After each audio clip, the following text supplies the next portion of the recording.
Les finances selon la voie de Dieu. Bonjour, bienvenue sur la chaîne Famille avec Jésus. L'une des principales sources de conflits familiaux est l'argent. Ce n'est pas l'argent en lui-même qui pose problème, c'est le manque de sagesse dans son utilisation. La Bible ne condamne pas la prospérité, elle condamne l'amour de l'argent et l'asservissement à celui-ci. Des familles se déchirent parce qu'elles ont dépensé sans réfléchir, parce qu'elles n'ont pas été fidèles à Dieu, parce que l'orgueil et le consumérisme ont pris le dessus. Le foyer chrétien devrait être un intendant fidèle. Dépenser avec prudence, planifier judicieusement, honorer Dieu et aider les autres. Un écrivain américain a dit un jour, « La véritable prospérité ne se mesure pas à ce que l'on possède, mais à ce que l'on partage. » Demandez la sagesse, évitez les dettes inutiles, vivez avec un but et non pas avec vanité.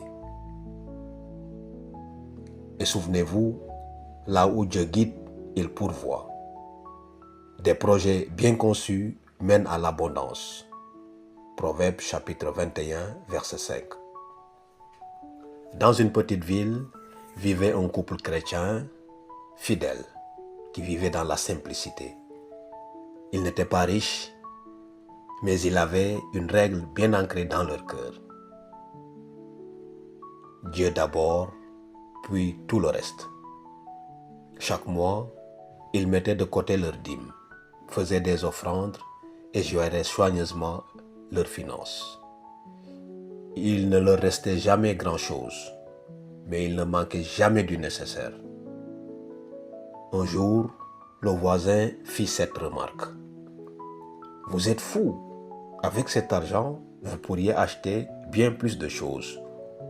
Pourquoi donne-t-il l'argent à l'église ?» Le mari répondit calmement. « Nous ne donnons pas, nous rendons grâce. C'est Dieu qui nous fait vivre. » Quelque temps plus tard, le voisin qui vivait dans le luxe et dépensait plus qu'il ne gagnait, perdit son emploi et connut des difficultés financières. Honteux, il alla demander de l'aide. Sans hésiter, ce couple modeste ouvrit la porte et son cœur. « Asseyez-vous, prions ensemble.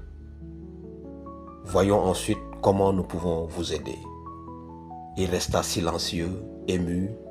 Il pensa. « Ils ont moins que moi, mais ils vivent plus sereinement. » Quelques jours plus tard, Dieu offrit une nouvelle opportunité à ce voisin qui n'oublia jamais cette leçon. La vraie richesse ne se trouve pas dans les poches, mais dans le cœur fidèle et généreux.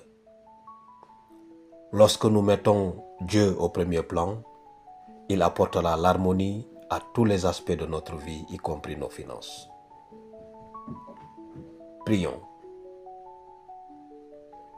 Seigneur, apprends-moi à gérer les ressources que tu m'as données. Bénis notre foyer par la fidélité, l'organisation et la générosité. Que nous soyons sages avec l'argent et riches en amour. Au nom de Jésus, nous prions. Amen. Si ce sujet vous a édifié, abonnez-vous à notre chaîne Famille avec Jésus et activez les notifications. Que Dieu bénisse votre famille dans la foi et la fidélité. Amen.